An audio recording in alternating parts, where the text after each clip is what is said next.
मित्रों, एक बार फिर स्वागत है आपका। एक बहुत दिलचस्प चर्चा जारी है एक बहुत महत्वपूर्ण बीमारी क्षय रोग यानी ट्यूबरकुलोसिस पर। और स्टूडियो में हमारे साथ मौजूद है इस विषय के विशेषज्ञ डॉक्टर सतीश जी डहाके। मित्रों, आंकड़ों के हिसाब से हर साल इस बीमारी से तकरीबन 3 लाख लोग मृत्यु को प्राप्त होते हैं। अगर उसका हिसाब लगाया जाए तो हर 2 मिनट में एक मौत इस बीमारी से होती है। और जैसे कि हम चर्चा कर रहे हैं कि अगर हमने उपयुक्त नियंत्रण और उपाय अपनाएं तो इस बीमारी पर पूरी तरह से हम निजात पा सकते हैं। सर, जिस तरह से आपने कहा कि कुछ लोगों को MDR TB हो सकती है, जिसको अगर हम विस्तार से देखें तो मल्टी ड्रग रेजिस्टेंट ट्यूबरकुलोसिस, तो थोड़ा सा इस पर आप प्रकाश डालिए ताकि हमारे दर्शक समझ सके कि चीज़ होती क्या है। अच्छा, पहले ये MDR TB ये अभी नई टर्म है। अभी इसके बाद XDR TB भी आता है। MDR TB उन लोगों को होता है जो बराबर ट्रीटमेंट नहीं लेते हैं, 6 महीने का ट्रीटमेंट कोर्स कंप्लीट नहीं करते हैं।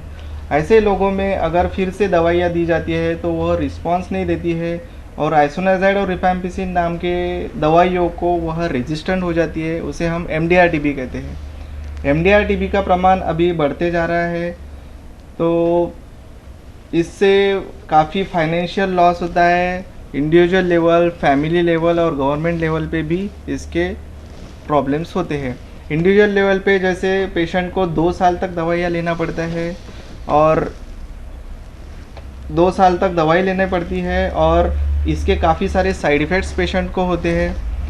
फैमिली लेवल पे काफ़ी परेशानियाँ होती हैं, फाइनेंशियल लॉस भी होता है क्योंकि ये दवाइयाँ मार्केट में बहुत महंगी होती है।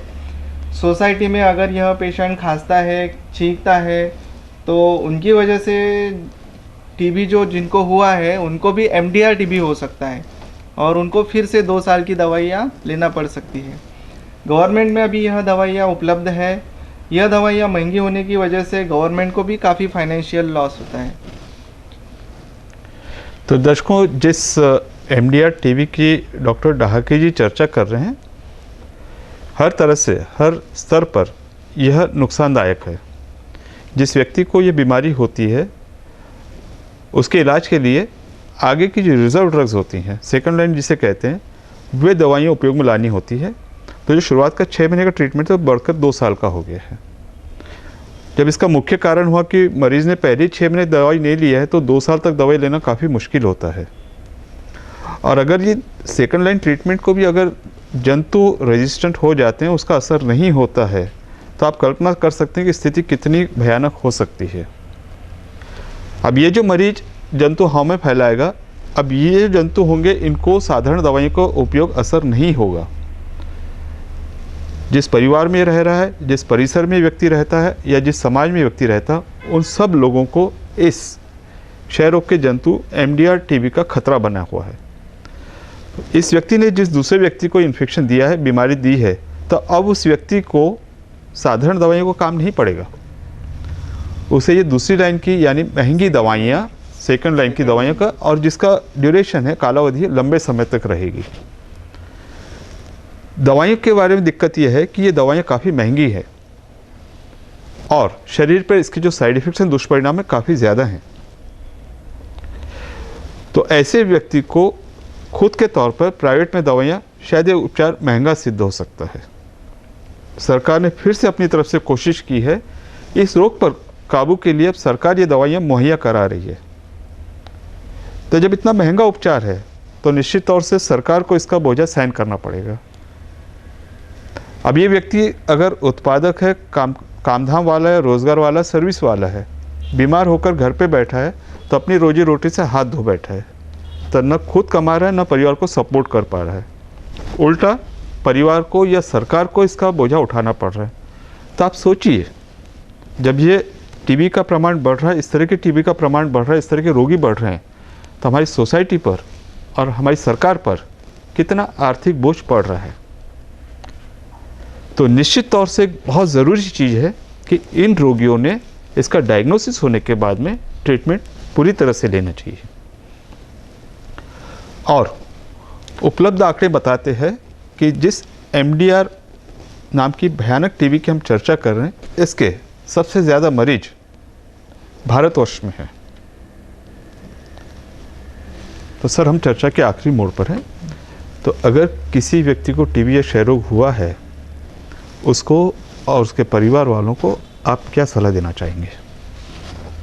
मैं सब लोगों को यही सलाह देना चाहूँगा कि जिनको भी टीबी हुआ है उन्होंने अपने फैमिली फिजिशियन या डॉक्टर की सलाह पर पूरी ट्रीटमेंट कंप्लीट करना चाहिए। 6 महीने का कोर्स रहता है, वो पूरा लेना चाहिए।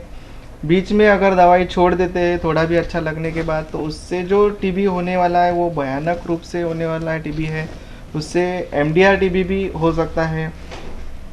तो इसलिए रोगी ने ट्रीटमेंट बराबर लेना चाहिए, 6 मंथ्स का कोर्स कंप्लीट करना चाहिए।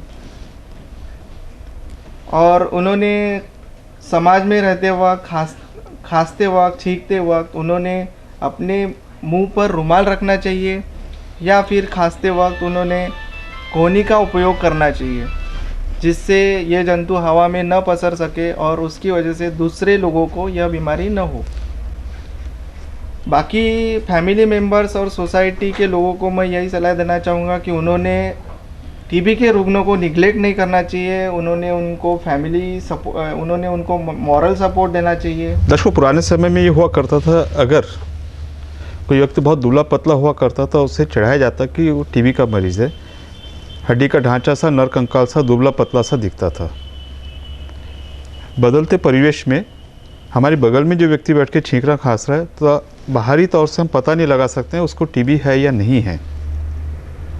डॉक्टर ढाकी जिस बात की चर्चा कर रहे हैं वो इस तरह से है कि किसी भी व्यक्ति ने, चाहे वो टीबी का मरीज हो चाहे ना हो, छींकते खांसते समय उसने या तो रुमाल मुंह पे रखना चाहिए या अपनी कोहनी में करना चाहिए। ध्यान रहे, पुराने समय में जो बताते थे कि हाथ पे करना चाहिए, वह बात अभी लागू नहीं पड़ती है, क्योंकि अगर कोई व्यक्ति छींकता खांसता अपने हाथ पे लेता तो जंतु उसके हाथ पे आ जाएंगे, और जब वो इस हाथ से चाहे मेज को छुएं, चाहे दरवाजे के नॉब को छुएं, लिफ्ट को छुएं, तो जंतु वहाँ पर हो जाएंगे और किसी व्यक्ति द्वारा वहाँ पर हाथ लगाने से उसको इन्फेक्शन होगा। हालांकि यह बात पूरी तरह से टीबी के जंतु पर लागू नहीं होती है, लेकिन टीबी के जंतु में एक विशेषता होती है कि वह व्यक्ति के छींकते और खांसने के बाद में हवा में बहुत ही बारीक महीन कणों में विद्यमान होता है, जिसे ड्रॉपलेट इन्फेक्शन कहते हैं, और यह हवा में काफ़ी देर तक तैरता रह सकता है। बहुत ज़्यादा कोशिश ये होनी चाहिए कि जब व्यक्ति किसी रुमाल का या टिश्यू पेपर का उपयोग करता है तो उसे उसने पूरी तरह से डिस्पोज ऑफ करना चाहिए, क्योंकि जंतु जो उसमें टिश्यू पेपर में आ गए वह पूरी तरह से नष्ट हो। दूसरी बात कि ऐसे लोगों ने वेल वेंटिलेटेड यानी पूरी तरह से हवादार कमरे में रहना चाहिए, और अगर ये पता है कि किसी व्यक्ति को क्षय रोग या टीबी है तो जब तक कि ट्रीटमेंट पूरा नहीं हो, इन लोगों ने कोशिश करनी चाहिए कि बहुत जो गर्दी की जगह है, भीड़ की जगह है, क्राउडेड प्लेसेस, वहाँ अवॉइड करना चाहिए। टीबी के साथ में सामाजिक जो मान्यताएं हैं, मान के चलते कि बहुत ख़राब बीमारी है, छुआछूत की बीमारी है, चाहे अनुवांशिक बीमारी, जिसकी डॉक्टर साहब ने चर्चा की कि सब मिथ्या धारणा है, लेकिन अभी भी समाज में जो मान्यताएं विद्यमान हैं, तो टीबी का मरीज़ हम में से एक सामान्य व्यक्ति है और ट्रीटमेंट के बाद पूरी तरह से वो सामान्य होता है, तो उसे किसी तरह की उपेक्षा, घृणा का शिकार नहीं करें, और अगर कहीं पर रोजगार का अवसर होता है तो उसे पूरी तरह से रोजगार दें।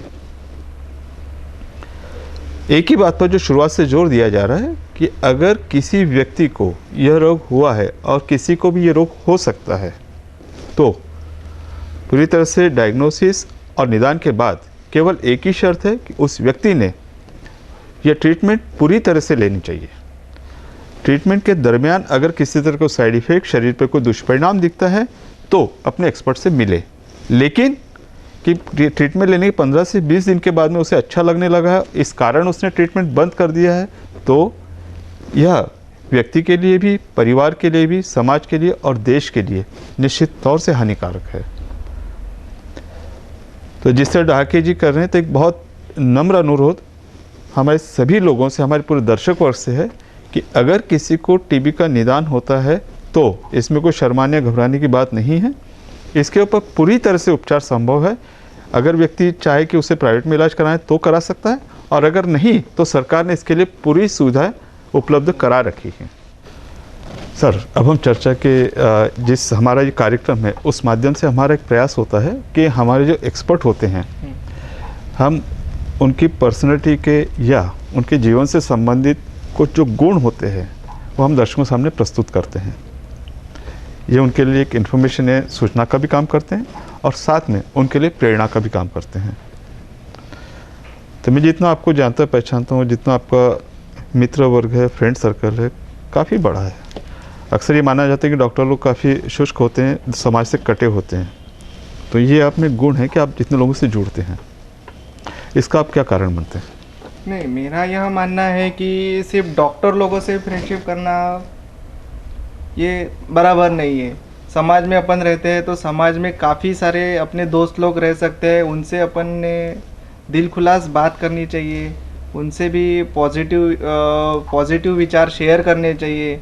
कुछ चीज़ें अपने लाइफ में जो घटती है डॉक्टर के लाइफ में, वो उनके साथ भी शेयर करना चाहिए। कभी स्टाफ लोगों में या पड़ोस में कुछ प्रॉब्लम आता है तो वो भी अपन ने सॉल्व करना चाहिए। और मैं मेरे हर फ्रेंड के साथ दिल खुलास बात करता हूँ, उसकी वजह से मेरा काफ़ी बड़ा फ्रेंड सर्कल है। मैं काफ़ी ग्रुप्स से जुड़ा हूँ और मैं लोगों को यही सलाह दूंगा कि जो भी हो रहा है वो अच्छा हो रहा है और उससे कुछ ना कुछ अच्छा ही मिलेगा। हर रात के बाद एक सवेरा होता है, यह सोचकर मैं चलने वाला हूँ। एक बहुत ही पॉजिटिव अप्रोच आपने हमारे दर्शकों को समझाई है कि रात है तो उसका सुबह तो होना ही होना है। और जिससे आपने कहा कि एक जो आपका मदद का हाथ है, हेल्पिंग हैंड है, वो सभी के लिए काम आता है। दर्शकों, चलते चलते एक प्रेरक घटना जो व्हाट्सएप पर आई है, एक छोटा सा उल्लेख इस तरह से है कि पहाड़ों में सेना की गश्त जारी थी और रात के तकरीबन 1-2 बजे से जब पूरी टुकड़ी अपने कमांडर के साथ, पूरी ठंडी, जब ज़ीरो के नीचे तापमान आ गया था, भूखे प्यासे सैनिकों की पूरी टुकड़ी एक दुकान के सामने से गुजरी, लेकिन दुकान पे ताला लगा था। इस कड़कड़ाती ठंड में जो तलब उठी थी वो थी चाय की।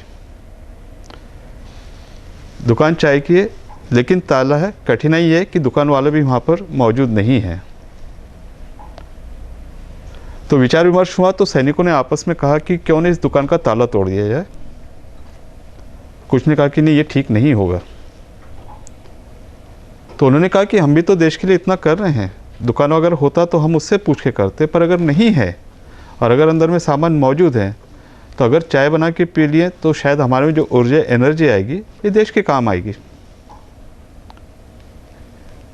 विचार विमर्श के बाद निर्णय लिया गया, ताला तोड़कर दुकान में उपलब्ध दूध, चाय और शक्कर से चाय बनाई गई। सभी ने चाय पी और लोग आगे बढ़ गए। लेकिन जो कमांडर थे, जो शुरुआत से इस पूरी घटना को देख रहे थे, मौन थे। मन में कुछ खटका हुआ। चुपके से उन्होंने 1000 रुपये निकालकर मेज पर रख दिए, टुकड़ी में शामिल हो गए। सुबह गश्त से लौटने के बाद जब पूरी टुकड़ी आई और उस दुकान के सामने से गुजरी तो देखा दुकानदार बड़ा खुश है, प्रसन्न है। सब सैनिकों को बड़ा आश्चर्य हुआ। वे तो सोच रहे थे कि स्थिति कुछ भिन्न होगी। तो चल चलते उत्सुकता हुआ उन्होंने पूछ लिया कि भाई आप इतने खुश क्यों लग रहे हो। दुकानदार का जवाब था, मैं खुश इसलिए हूँ कि कल रात मेरी दुकान में भगवान आए थे। सैनिक एक दूसरे का मुंह ताक रहे हैं, भगवान आए थे? बोला कोई कुछ नहीं। फिर पूछ लिया जाए कि भाई आपको क्यों लगा कि भगवान आए थे। दुकानदार ने कहा कि कल मैं जब दुकान यहाँ से बंद करके जा रहा था तो जाने के बाद पता चला कि मेरे बच्चे की तबीयत बहुत ख़राब है और उसके लिए जो पैसों की आवश्यकता थी वो मेरे पास में नहीं थे। आज सुबह मैं जब दुकान पर आया तो पाया कि ताला टूटा हुआ है, सामान थोड़ा अस्त व्यस्त है। मैं और परेशान हो गया। पर जब मैंने देखा कि मेज पर भगवान आए थे और उन्होंने 1000 रुपये रखे हैं तो मैं समझ गया कि यहाँ पर रात में भगवान ने आकर अपनी चाय बनाई और मुझे मेरी सहायता के तौर पर 1000 रुपये दिए हैं। सैनिकों ने पूरी कथा सुन ली कमांडर की ओर देखा। कमांडर कुछ नहीं बोले, उनका मुख संकेत था कि को कुछ नहीं बोले। सब लोगों ने उसे धन्यवाद कहा और आगे चल दिए। मित्रों, घटना बहुत छोटी सी है, लेकिन साथ में हमें सबक देती है कि हमारी एक छोटी सी मदद किसी के लिए बहुत बड़ी मदद साबित हो सकती है, और ये शायद उसके लिए भगवान सिद्ध हो। नए साल में हमारी आपसे यह अपील है कि जहाँ भी हो सके, जिस रूप में हो सके, जिस व्यक्ति के लिए हो सके, आप अपनी मदद का हाथ बढ़ाइए, चाहे वो छोटी हो चाहे बड़ी हो। आपका आने वाला कल आज से अधिक मंगलमय और स्वास्थ्यवर्धक हो, ये हमारी हमेशा से शुभकामना रही है। मित्रों, कार्यक्रम आपका अपना है। इस विषय में आपकी प्रतिक्रिया, आपके सुझाव, इनका हमेशा से हमें इंतज़ार रहा है, और आप चाहें तो टेलीफोन से हमें इन्फॉर्म कर सकते हैं, या स्क्रीन पर दिखाए व्हाट्सएप नंबर पर अपना मैसेज आप हमें प्रेषित कर सकते हैं। अगले हफ्ते एक नए विषय पर एक नए एक्सपर्ट के साथ फिर से चर्चा होगी, और तब तक आपसे इजाज़त लेते हैं। और डॉक्टर ढहाके जी, हमारे दर्शकों को आपने इस बहुत ही रोचक विषय पर कितना आसान तरीके से जो मार्गदर्शन किया है, उसके लिए हम हृदय से आपके आभारी हैं। धन्यवाद। नमस्कार।